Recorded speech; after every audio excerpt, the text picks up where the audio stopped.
ఏడుగురు సోదరులు తమ సొంత చెల్లెల్ని చంపి ఆమె మాంసాన్ని తినేస్తారు. తమ సొంత చెల్లెల్ని హత్య చేసి ఆమె మాంసాన్ని కాల్చి తిన్నప్పుడు ఒకే తల్లి గర్భంలో పుట్టిన ఆ క్రూరమైన జంతువుల హృదయం కొంచెం కూడా కరగలేదు. కథ ఇక్కడే ప్రారంభమవుతుంది. ఒక చిన్న భారతీయ గ్రామంలో మంగల్ అనే జాతికి చెందిన కుటుంబం ఉండేది. ఆ కుటుంబంలో 7 సోదరులు, ఒక చెల్లెలు ఉండేవారు. ఒక భయంకరమైన వ్యాధి సోకడం వలన వారి తల్లిదండ్రులు చాలా కాలం క్రితమే చనిపోయారు. మంగళుడు వారి అందరిలో పెద్దవాడు. అతను చెప్పినట్లే ఇంట్లో వారందరూ వినేవారు. కాలం గడిచింది. అందరూ పెద్దవాళ్ళయ్యారు. తల్లిదండ్రులు త్వరగా చనిపోవటం వల్ల కష్టాలు పడుతూ తల్లిదండ్రులు లేకుండా జీవించడం, మంచిగా జీవనం సాగించడం నేర్చుకున్నారు. 7 సోదరులు, చెల్లెలు అందరూ పరస్పరం చాలా ప్రేమతో కలిసిమెలిసి ఉండేవారు.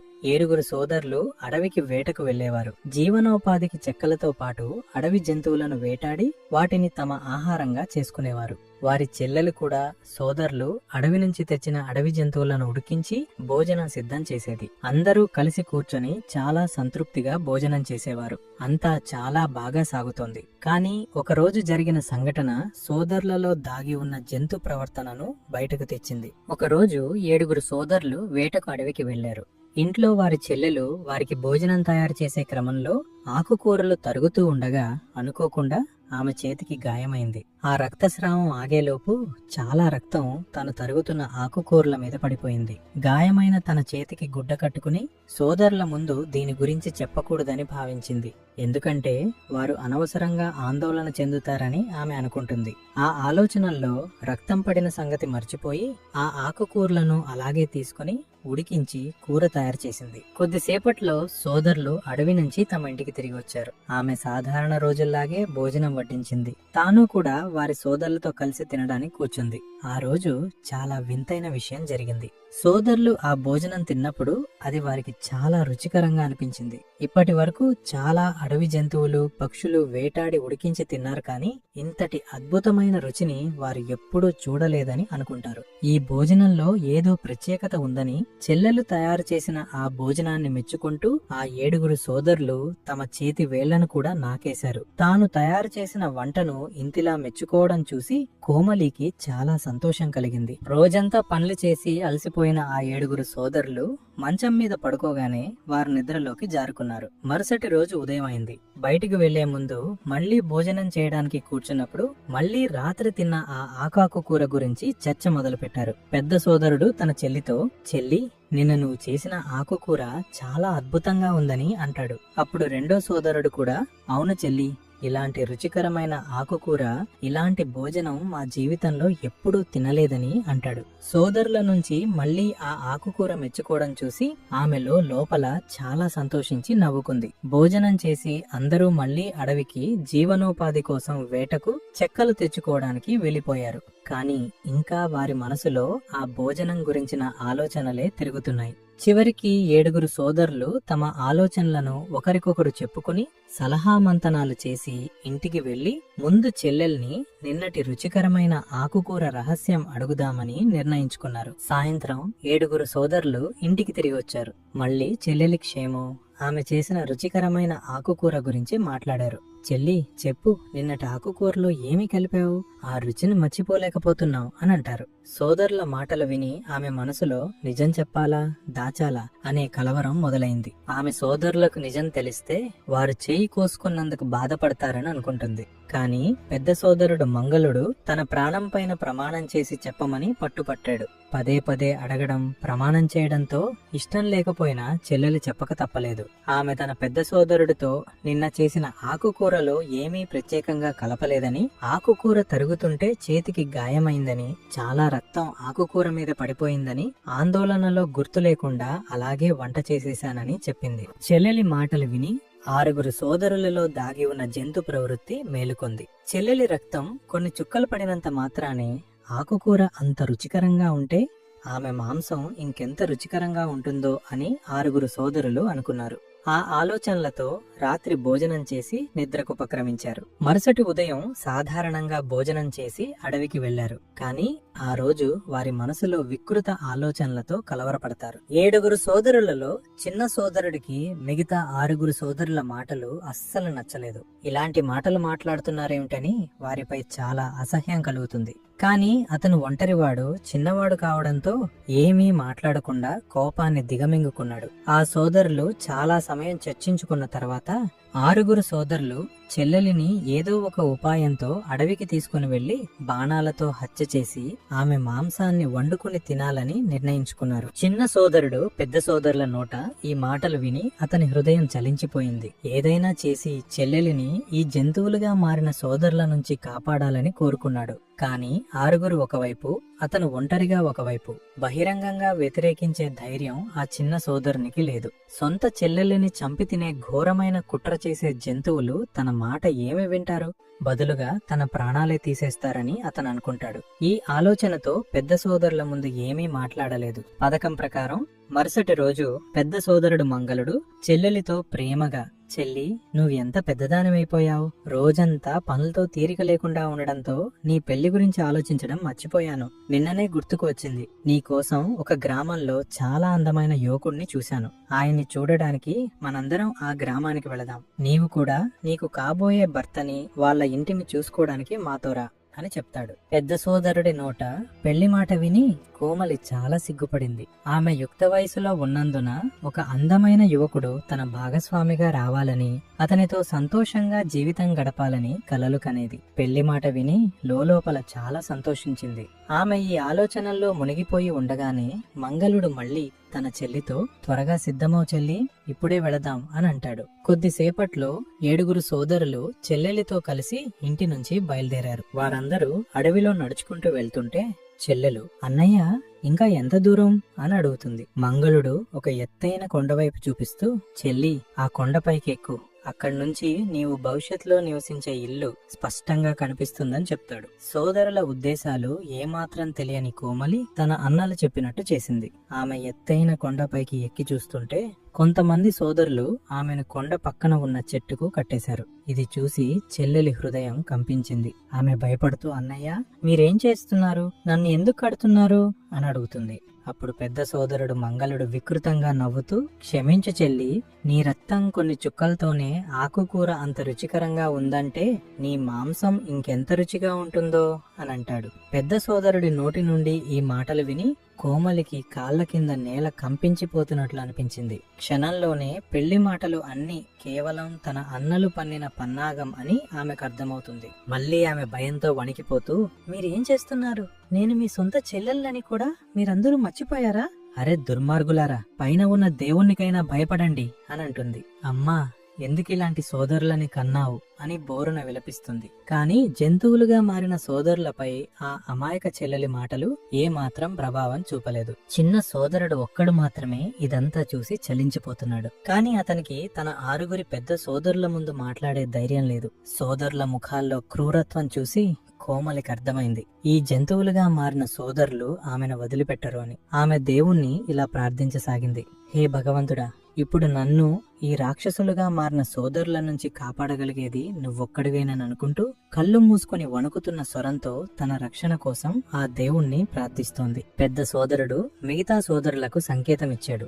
బాణాలతో వారి చెల్లెలి మీద గురిపెట్టి దాడి చేసి ఆమెను అంతమొందించమని. తన అన్న ఆదేశాల మేరకు ముందుగా మధ్య సోదరుడు తన చెల్లెలి మీదకి గురిపెట్టి బాణం విడిచాడు. కానీ ఆ బాణం చెల్లెల్ని తాకకుండా పక్క నుంచి వెళ్లిపోయింది. అలాగే పెద్దవాడు, చిన్నవాడు మినహా మిగతా వాళ్ళు కూడా గురిపెట్టి బాణాలు విడిచారు. కానీ వారి బాణాలు కూడా చెల్లెల్ని తాకకుండా దూరంగా వెళ్లిపోయాయి. ఇది చూసి పెద్ద సోదరుడు కోపంగా, మీరందరూ పక్కకు తప్పుకోండి, మీకొక్కరికి కూడా గురి సరిగ్గా ఎక్కుపెట్టడం చేత కాదు అని తిట్టుకుంటూ అతనే స్వయంగా గురిపెట్టి బాణం విడిచాడు. కానీ అతని బాణం కూడా మిగతా వాళ్ళలాగే చెల్లెలిని తాకకుండా దూరంగా వెళ్లిపోయింది. తన వదిలిన బాణం ఎప్పుడూ గురి తప్పదని భావించిన అతడు ఈ రోజు ఎందుకు గురి తప్పుతుందో అతనికి ఏమాత్రం అర్థం కాలేదు. ఇప్పుడు పెద్ద సోదరుడు చిన్న సోదరుడికి బాణం విడిచే ఆదేశం ఇచ్చాడు. కానీ చిన్నవాడు అలా చేయడానికి పూర్తిగా నిరాకరించాడు. అప్పుడు పెద్దవాడు తన చిన్న సోదరుడితో, నిన్ను మొదటి నుంచి చూస్తున్నాను. నీవు మేము చేసే ఈ చర్యకు ఏమాత్రం సంతోషంగా లేవు. నువ్వు నీ బాణం గురిపెట్టి ఈ రోజు చెల్లెల్ని చంపకపోతే నిన్ను కూడా దీనితో పాటు చంపేస్తాం అని బెదిరిస్తాడు. చిన్న సోదరుడికి తన పట్ల ఉన్న సానుభూతిని చూసి చెల్లెలు దేవుణ్ణి మనసులో, హే దేవుడా, నన్ను ఈ దుర్మార్గులు ఏ విధంగానైనా నన్ను వదిలిపెట్టరు. నన్ను ఏదో ఒక విధంగా చంపేస్తారు, కానీ నాతో పాటు నా చిన్న అన్నయ్య ఈ జంతువుల కోపానికి గురికాకూడదని, నా చిన్న అన్నయ్య వేసిన బాణం గురి తప్పకూడదని దేవుణ్ణి ప్రార్థించింది. పెద్ద సోదరుల భయంతో చిన్నవాడు ముందుకు వచ్చి వణుకుతున్న చేతులతో ఇష్టం లేకపోయినా కళ్ళు మూసుకొని బాణాన్ని సంధించాడు. అతను వదిలిన బాణం నేరుగా తన చెల్లెలి ఛాతీలోకి దూసుకుపోయింది. కొన్ని క్షణాల్లోనే చెల్లెలి ప్రాణాలు గాలిలో కలిసిపోయాయి.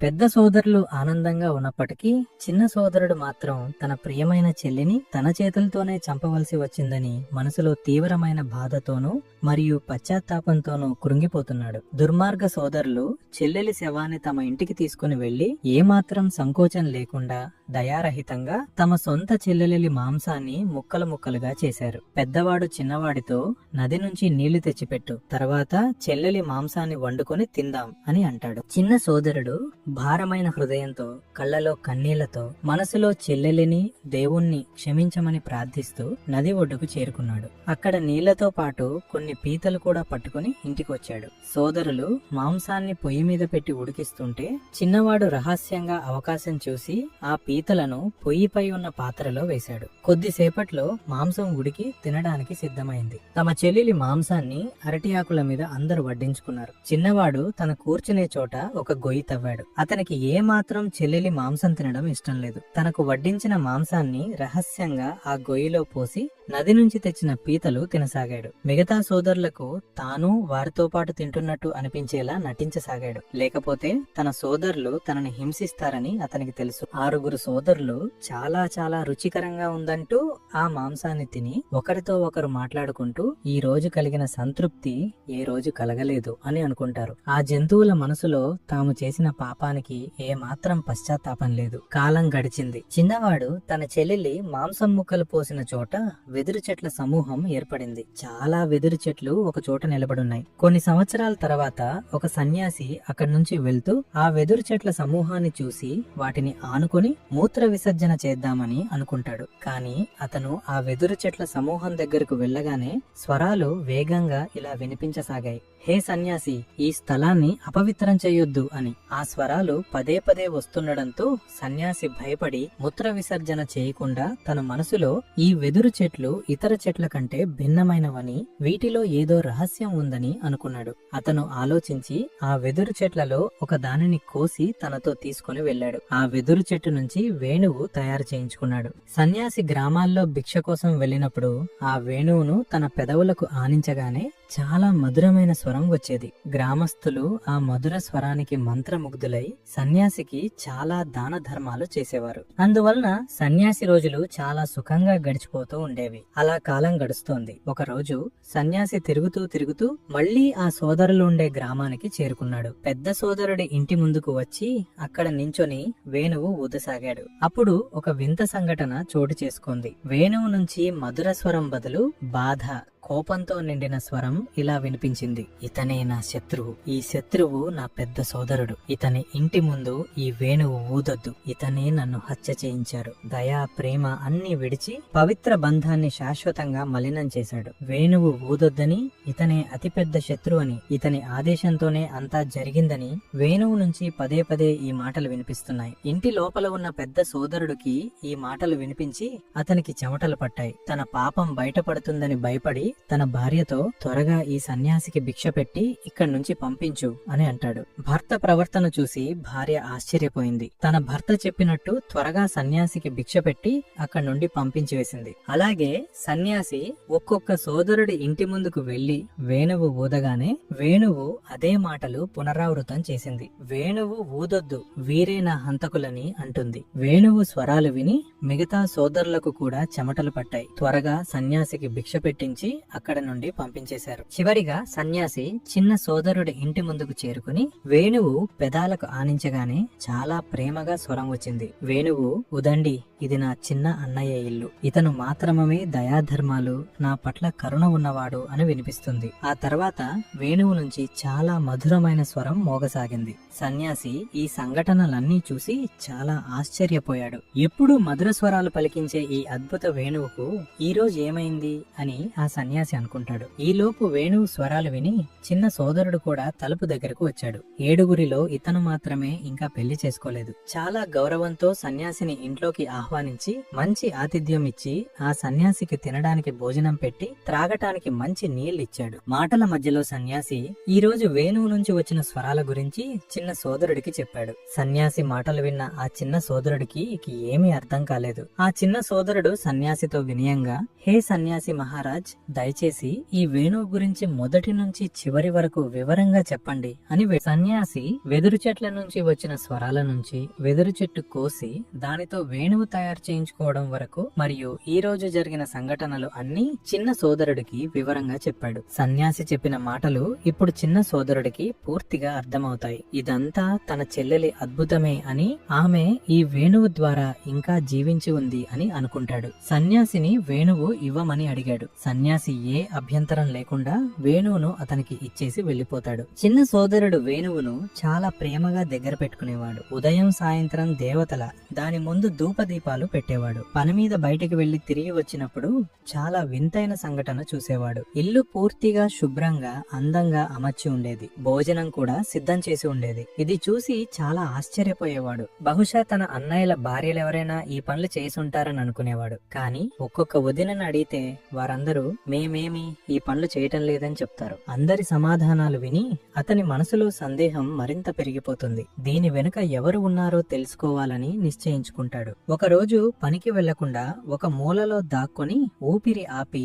వేణువును గమనిస్తూ ఉన్నాడు. కొద్దిసేపట్లోనే వేణువు నుంచి తన చెల్లెలిలా కనిపించే ఒక గాలి రూపం బయటకు వచ్చి ఇంటి పనులన్నీ చేసి మళ్లీ వేణువులోకి వెళ్లిపోయింది. ఇప్పుడు చిన్న సోదరుడికి పూర్తిగా నమ్మకం కలిగింది. తన చెల్లెలు ఈ వేణువు ద్వారా ఇంకా జీవించి ఉంది అని. చేతులు జోడించి వేణువు ముందు వినయంగా, హే చెల్లి, నువ్వు ఈ వేణువు ద్వారా ఇంకా జీవించి ఉన్నావని తెలుసుకున్నాను. నిన్ను మళ్లీ జీవించి మనుష్య రూపంలోకి తిరిగి తెచ్చే మార్గం ఏమైనా ఉందా అని అడిగాడు. ప్రతిరోజు ఈ మాటనే పునరావృతం చేస్తూ ఉంటే ఒకరోజు చెల్లెలు అతని కలలోకి వచ్చి, అన్నయ్య, నన్ను మళ్లీ మనుష్య రూపంలోకి తీసుకురావాలని కోరుకుంటే నేను వేణువు నుంచి బయటికి వచ్చినప్పుడు ఈ వేణువును శాశ్వతంగా నాశనం చేస్తూ నా మీద గంగాజలం చల్లు, నేను నిజమైన రూపంలోకి తిరిగి వస్తాను అని చెప్పింది. చిన్న సోదరుడు ఉదయం లేచి ఆశ్చర్యపోయాడు. కానీ తన చెల్లెలు మళ్లీ బ్రతికి వస్తుందని పూర్తి నమ్మకం కలిగింది. త్వరగా గంగాజలం ఏర్పాటు చేసుకుని వేణువు నుంచి చెల్లెలి రూపం బయటకు రావడానికి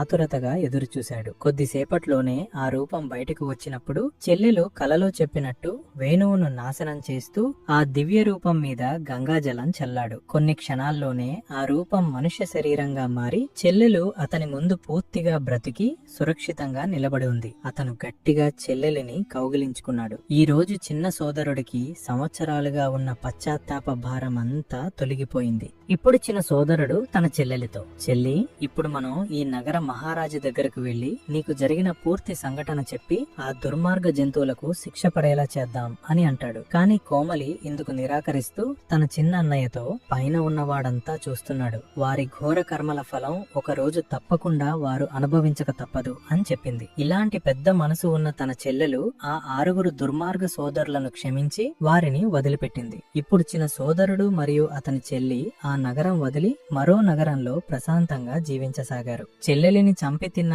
6 సోదరులు ఒక్కొక్కరుగా కుష్టు వ్యాధిగ్రస్తులైపోయారు. వారి శరీరాలు కుళ్ళి పుండ్లు పడి పురుగులు పుట్టసాగాయి. ఆ పురుగులు బ్రతికి ఉన్న సోదరుల మీద పాకి వారిని లోపల నుంచి తినేస్తుంటే వారికి భరించరాని నొప్పి, బాధ కలిగేది. వారు తీవ్రమైన బాధతో విలవిలలాడుతూ ఏడ్పులతో ఇల్లు దద్దరిల్లేది. ఉదయం మరియు సాయంత్రం దేవుని ముందు ఒకటే ప్రార్థన, హే దేవుడా, మాకు త్వరగా మరణం ప్రసాదించు అని. కానీ ఘోరమైన కర్మల ఫల ప్రభావంతో ఆ దుర్మార్గులకు చాలా కాలం మరణం కూడా రాలేదు. మరోవైపు చిన్న సోదరుడు మంచి అబ్బాయిని చూసి చెల్లెలికి